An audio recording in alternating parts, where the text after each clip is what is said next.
તો બનાસકાંઠાના ડીસા શહેરમાં પાણી માટે વલખા કોર્પોરેટર અડધી રાત્રે પહોંચ્યા હતા। નગરપાલિકાએ ભાજપ અને આપના કોર્પોરેટરોએ માંડ્યો મોરચો। વોર્ડ નંબર 4 માં પીવાનું પાણી ન મળતા લોકોમાં રોષ જોવા મળ્યો હતો। પાણીની લાઈન ખોદી હોવાથી પાણી બંધ છે। સ્થાનિક મહિલાઓ રાત્રે કોર્પોરેટરના ઘરે પહોંચ્યા હતા તો લોકોએ સમસ્યાને લઈને કોર્પોરેટર નગરપાલિકાએ દોડી ગયા હતા અને રજૂઆત કરી હતી। રાતના સમયે ધરણા પર બેસી ગયા હતા। ડીસામાં ભાજપના મહિલા કોર્પોરેટર ધરણા પર બેઠા હતા તો વોર્ડ નંબર 4 ના વિસ્તારમાં લોકોને પીવાનું પાણી ન મળતા વિરોધ પ્રદર્શન। અમે ત્યાં રૂબરૂ ગયા ત્યારે અમને એમનો જે ઉગ્રતા હતી ખૂબ વધારે હતી।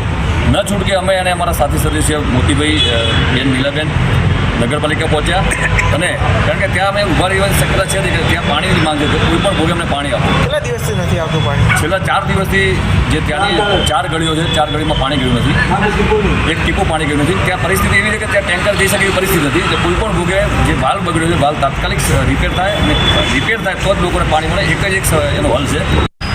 પાણી અમારે ગટર ખોદાય હતી રાત વાં સુધી થઈ ગયા 4 દિવસ પાણી નથી આવ્યું। પબ્લિક બધા અમારી ઘરે આવ્યા બધા ઉપર ત્યાં 200-300 જણા ઉપર અમારે શું કરવાનું? હાથ જોડીને અમે લોકો પણ અમે વોટ માંગવા ગયા તો એનું કામ અત્યારે થવું જોઈએ કે ન થવું જોઈએ? પાણી આવ્યું નથી 4 દિવસથી એના માટે આજે તમારા ચૂંટાયેલા સભ્ય નગરપાલિકા જઈને ધરણા પર બેઠા હતા, શું કહેશે?